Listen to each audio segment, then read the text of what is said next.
Good afternoon to all of you, members of the press. We're delighted to be here. As you can see, all the candidates for the Barbados Labour Party have just paid the deposits which are required for nomination on Monday. Clearly, we have a united team. You can see how we have been turned out, and there is a measure of discipline. I want to set context this afternoon. On Monday evening, the Prime Minister spoke to Barbados, and she gave the background to her thoughts and her thinking and why she had decided that it was time to have a general elections in Barbados. Since then, there have been a number of comments. We have heard that it is described by the opposition as being a panic because of COVID. It's been described as because we are disunited. And indeed, we've heard the leader of the opposition describe it as reckless. First of all, in terms of the parody about us not being united, clearly you can see that for yourself, that we are totally united, and we are not disputing at this stage, and we are united behind one leader. We are not deciding who is to be president and who is to be political leader. We are clear, so I discard that. We move on now to the issue of being reckless and panicking because of COVID. And today I need to set some context. Since March 2020, the world has been faced with a pandemic.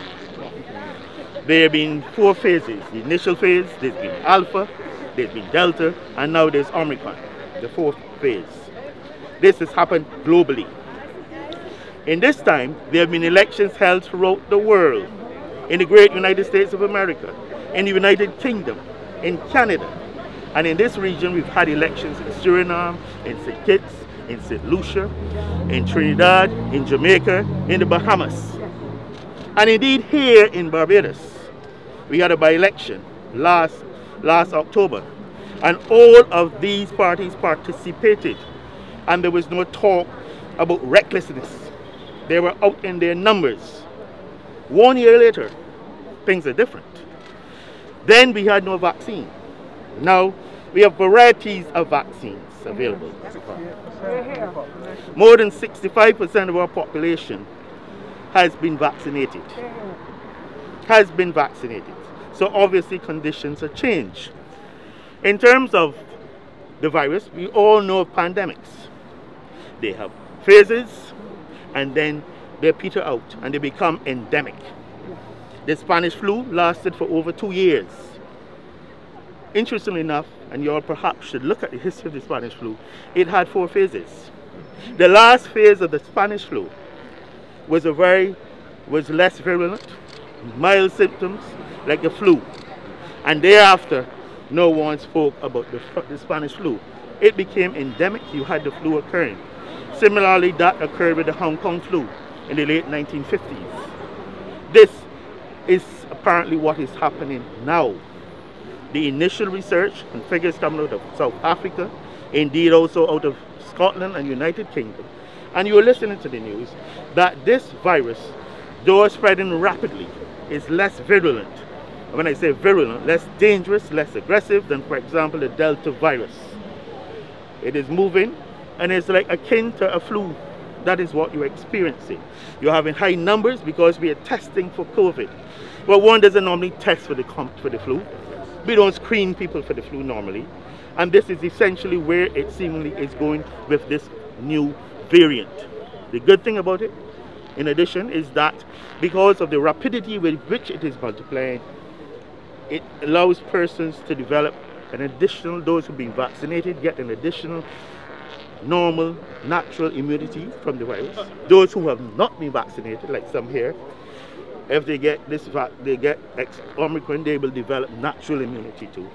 And this natural immunity defends them against getting Delta variant subsequently. So in other words, this virus, with its weak symptoms and often asymptomatic, nullifies the effects of the Delta virus. So it seemingly in the long run could be a good thing, and it could lead to the end of the COVID pandemic globally. And we all hope and pray for that. I should tell you that viruses, as they go through mutations and variants, do so in order to survive. So hence they become less virulent. If your virus is going to cause death in 100 out of 100 persons, the virus is not going to survive because it dies with the persons. Viruses want to try, want to continue. So as they go through mutations, they tend to become less virulent. And that is the situation where we are. In addition, I think we all recognize the disruptions from the various lockdowns, and indeed, as part of life and living, social interaction is essential. If there's not adequate social interaction and social life activities, we are going to get issues with mental health, severe issues. And I dare say that I haven't seen the empirical evidence, but we are having this in Barbados and globally. People need to socialize. People need to have a social active life again. And we are saying that in this circumstance, we think that with Omicron, there's no need for us to panic. We need to be cautious, take the necessary precautions, wear your mask, wash your hands, physical distancing, and things will gradually settle. You're going to get increasing numbers. I said it spreads rapidly, but I say it is not virulent. It's as virulent as Delta or indeed the Alpha that we've had to deal with. And that is where we are, and that is why we think an election can be called. And we look forward not only to having elections, but looking forward to getting people out and about and to getting children back to school. That is what we want to do. Indeed, for the elections, the subcommittee has been looking along with the COVID unit at how you can run elections. I've said that a number of elections have been held globally.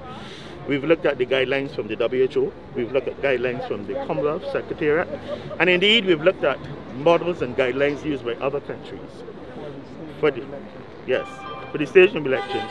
But indeed, remember that we had elections last year, and there was collaboration between the EBC and the COVID monitoring unit and devised plans for elections. And those now have just had to be modified and tweaked in various ways to allow for the holding of a general election. There has been quite a lot of national discourse about, I wouldn't say rumors, but talk of a senator, sorry, not senator, a former campaign member from the BLP that is now. Who are you talking about? Well, I'd rather assume who that person is, but a former member of the BLP's campaign who is now working on the other side. How much of an impact do you think that would be? I don't know, because the assertion that you're making, as far as I'm aware, the person that you might be speaking about was at a Lara court for several hours yesterday afternoon. So I am not sure what you're talking about. That would be Senator Moore.